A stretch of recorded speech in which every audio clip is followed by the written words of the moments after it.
Review. Book 101 is all about the books that I read for the last 40 years. And today I have my special guest. He is an attorney, speaker, and author of the upcoming book, The Judge and the Juvenile. No other than Mr. Dante Wright. How you doing, Dan?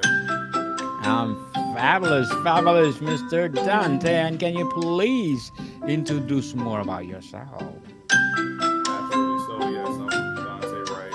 As you stated, I'm an attorney. I'm an author of the upcoming memoir, The Judge and the Juvenile. I do motivational speaking as well. I'm from a very small town called Surrey County in Virginia, on the south side of Virginia. It's about 6,000 people in the county. So, extremely small, but it's a very beautiful place, a very powerful place, a lot of family, a lot of love. So that's where I come from, and I'm looking forward to talking to you today, Daniel. So, yeah, let's jump into it. Mr. Dante Wright, thank you so much for sharing your knowledge to the world. And can you share what circumstances lead you to cross path with the judge initially and what's happening in your life at the time? Yeah, Daniel. So it was completely by chance. If you are someone that's religious or spiritual, then I think people can attribute it to divine intervention.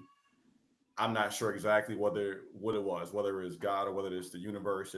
I think it's really determined by what you believe in. But so when I was 4 years of age, I lived in again Surrey County. That's where I'm from, and my mother is someone who didn't finish high school. She had seven children. I was her seventh child, and she had me before she was even 30. So she had seven kids before she was 30 years old. And we lived in poverty, of course. We didn't have a lot of money. We didn't have a lot going for ourselves, but the household was full of love from what I recall. And on this particular day, I was four. It's 1997. It must have been either a spring or approaching summer day. And my brother and I were outside in the yard and we were just kind of playing around, chasing each other like we always did. And he jumps onto my bicycle and he rides the bicycle into the street. And being a 4 year old child with no fear, of course, I just chase him out into the street without thinking about the dangers of cars zipping by. And as we run into the street, this vehicle is approaching us and the vehicle stops. And out gets this woman who is very well dressed and soft spoken and polite. And I recall her kind of ushering us back into the yard. And then she goes to my mom and says, "Hey, your children are out here in the yard." And I said, "Oh God, we must be in trouble now. We're gonna get in trouble. We shouldn't have been out there in the street chasing after each other. There are cars coming by." But that was not actually the energy that I recall. I recall this woman being just almost an angel out of nowhere. It's like God had just sent her to us. And so the next thing I recall after that day, she returns. It couldn't have been the next week or two. And she went out and she bought this huge van that could fit all of the kids in it. And she would begin taking us out to different activities, bowling and high school football games and swimming and skating, and our relationship just grew from there. And that woman again happened to be Gamil Poindexter, and at the time she was a judge, and that's where it started. That was the day. It completely random. If she had driven by a few seconds sooner, I never would have met her. If she'd driven by a few seconds later, I never would have met her. So it was completely random. And again, whether it was God or the universe, something allowed us to cross paths that day. And of course, I had no idea what it would become, but that's how it all started. Indeed, it happened for a reason. Mr. Dante, describe the moment you realized the judge had intervened to save you and how did it unfold? Right. So again, from age four, she became a part of my life in a pretty significant manner. And then at some point, we were all removed from my mother's custody, her custody and care from the house, and we were all dispersed to different areas, different homes, and things like that. So I lost touch with her somewhat for a little while. And when I was 15 years of age, she caught wind that I was pretty much on the verge of having to go to a group home or to a shelter. And so she stepped into my life at that point again and said, "Okay, I'm not going to let this young man go to a shelter or a group home. You know, he has a lot of promise, and there's a lot that he can do if he has a stable environment." And so at 15, she took me into her home, and I finished out my high school career there, and I did very well. I finished as an honors graduate, then I went to college, and I did well in college as well. And while I was in college, I said, "Well, I got this far. Didn't really expect to get this far because of my circumstances and my background. And now that I'm here, I just want to see whether or not I can actually get into law school. Let's just see what happens." So I said, "Hey, listen, I'm going to apply for law school. I'm going to take the LSAT, which is the entrance exam for law school. I'm going to take that, and I'm going to see whether I can get into any law schools." So I take the exam, and I do fine. I do well, and I get into a bunch of schools.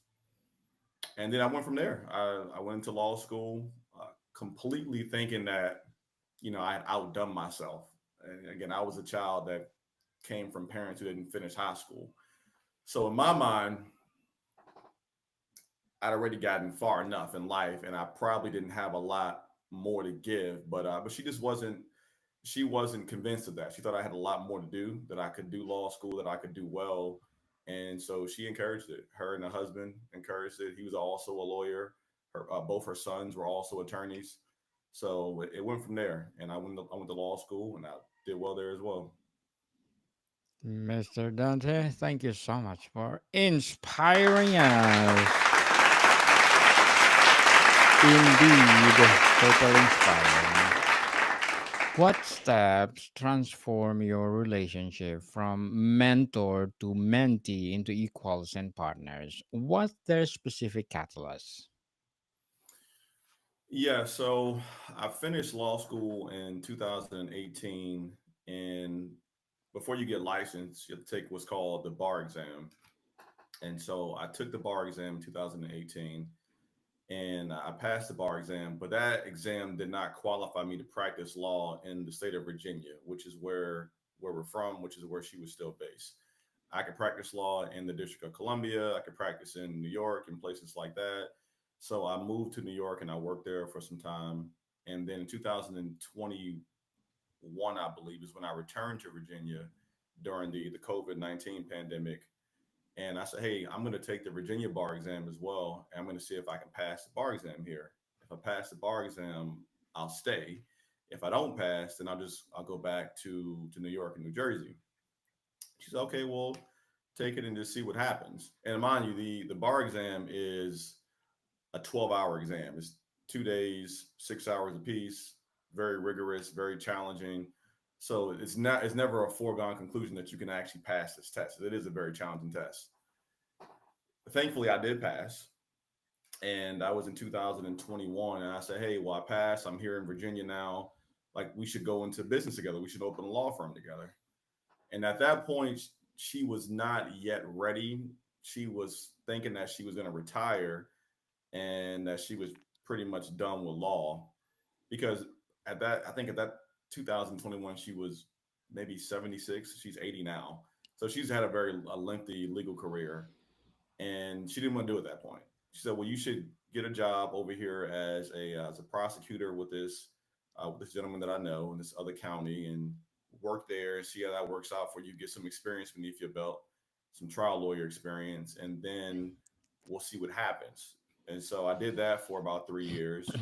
And in 2024, I said, "Hey, I believe I'm ready now. Do you want to reconsider actually opening a law firm together? We should try it. I mean, this is probably our last chance before you retire."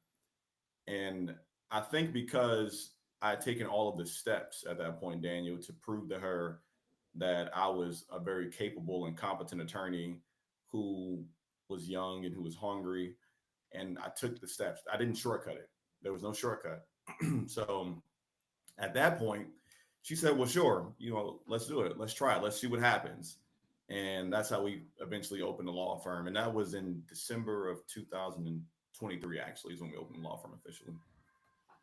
Congratulations and looking for more success. Mr. Dante, what's the most enduring lessons the judge taught you, personally or professionally? Well, I think they actually translate to both areas, professionally and personally. When you work a job as intimate as being a trial attorney, a lot of life's lessons also spill over into your professional life too. So there were just no shortcuts with her. It was just none of that. She was the kind of person that even to this day at 80 years old, she'll get up at about 4:30, 5 o'clock in the morning and she'll start working. And I recall being in the house with her when I was 15 years old, and I could not understand why she was always up and working and day in and day out. And she just never appeared to grow tired of what she was doing. And again, this is someone who's been doing law for over 5 decades. So just seeing that visually, just being in the environment, the osmosis effect of being around that kind of person who doesn't just talk about it, but she actually lived it. And I think that is the most enduring lesson, that there is no shortcuts to success. There has to be a lot of hard work that's put into it on the front end, on the back end, and also in between. And you're always hopeful that your hard work pays off. It's never a guarantee, but you're hopeful.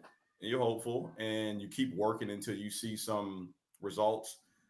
But that was the most enduring lesson from her, is that she would always give me verbal lessons too, but action goes a lot further than just verbalization of something. And so she lived it. She still lives it. And that to me is the most important lesson you could ever learn, that there are no shortcuts to life. You really have to work. No shortcut, people. Lots of hard work. Looking back, what pivotal experience in your partnership solidify your trust and mutual respect? So when she was, I want to say 30, maybe 30 to 32, she was also a prosecutor at that time. And so when I became a prosecutor at age 27, we had a shared experience. And as a prosecutor, your job is to prosecute felonies, misdemeanor crimes, things of that nature, and try to be as fair as possible and make sure you keep victims at the top of your head. You look out for people in the community. You try to do your job, and you want to be fair as well. But it's a demanding job, and I would say that if I had to give my best estimation of what solidified it, I would say that shared experience, because shared experience again is worth its weight in gold.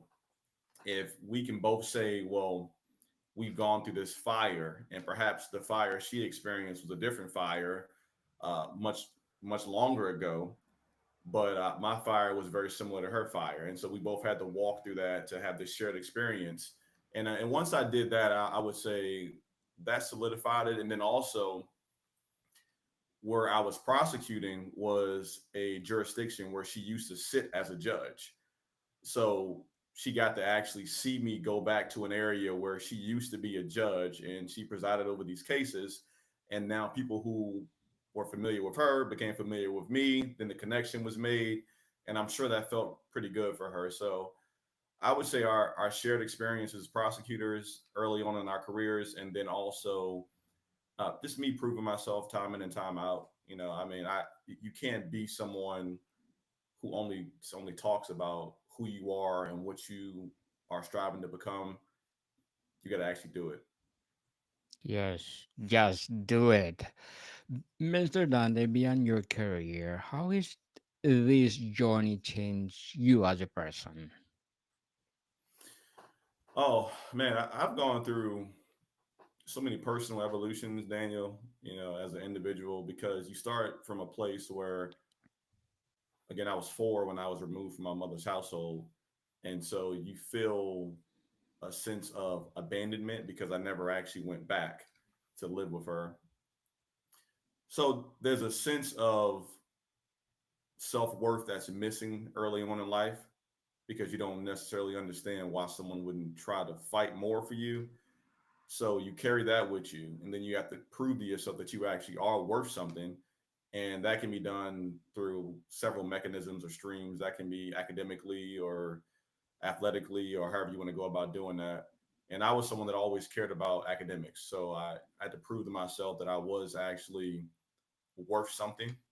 And then, once you get there as a person, you start to really uncover what you're truly made of. And again, I was a person that didn't think I would go to college because of my background. So once I got into college, that opened this new door of self confidence. And then I did well in college. And then I get to law school. I did well in law school. I finished with honors, and I passed 2 bar exams. And so I'm just stacking these bricks of this self confidence structure that I had to really give myself, so that way I understood that I could do a lot more than what people expected of me. And so I've gone through all these different evolutions of who I am, just trying my best to always remain grounded, but also not be complacent in what I've accomplished, because it's easy to say that I've done way more than what's expected, but you can always do more. You can always do more. So that's what I would say, Danny.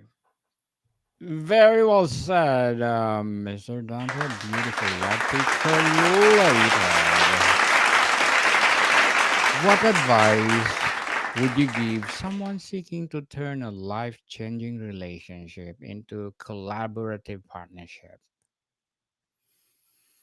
Well, what I would say to someone who's seeking to do that, Daniel, is you really have to sit back and ask yourself, what proof of concept do you have to prove to this person that you are worthy of a partnership? So if you're someone that wants to go into practice with another person and you guys are in the same profession, can that person trust you if you're in their foxhole?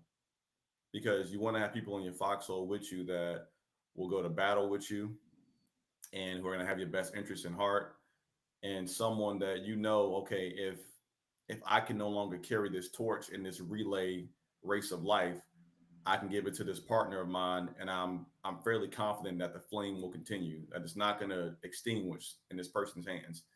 And you got to have the level of trust with someone. If you don't have that, then you shouldn't go into business with them. Indeed.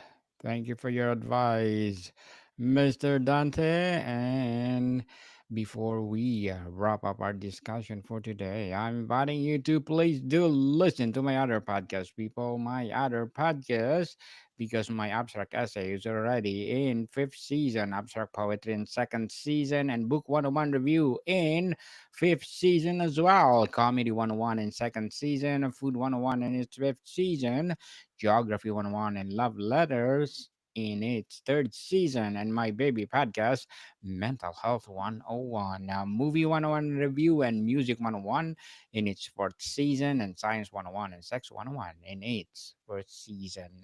You Please are busy, listen. Daniel. Wow. Thank you so You much. are busy, man. Yes, indeed. Please do listen to them wherever you Absolutely. I'm going to check him listen. out. Thank you so much, Mr. Dante. And what does your story teach about resilience, mentorship, and unexpected path life can take? Definitely. So I would say that my story is still being written. I'm 31 years old, so I have some more time, hopefully, to keep writing more chapters to the book. But what I want to get across to people primarily is that you don't have to be what your circumstances deemed you to be. That you can always choose to be something else. And the choice is simple. The work behind the choice is always the most complicated part of it, because I can wake up tomorrow and I can say, well, hey, listen, you know what? I want to be like Daniel, and I want to have 10 different shows going.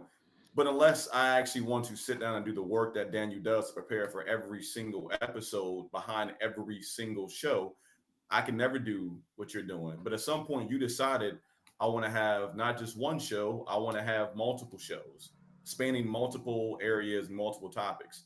So the idea to be something else is great to have, but the actual action after you make the decision is the most important thing that you can ever do. So resilience in that sense is really just touted in the fact that when you don't have the early success that we all want to have, you have to keep going, and you have to take those hits in the road and say, okay, you know what? Well, I'm not there yet, but I'm on my way there, and that's more important than saying I'm not there yet and I'm just going to stop here and I'm going to stop trying. It's more important to say I'm not there yet, but I am on my way. And to me, that's what resilience is.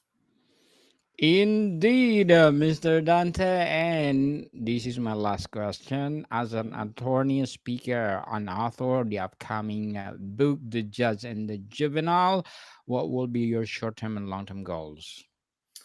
So my short term goal right now, Daniel, is to just try to spread positivity through doing interviews and speaking engagements and talking to, I don't want to say just the youth, because I think this message is very relevant for my generation and maybe even older generations.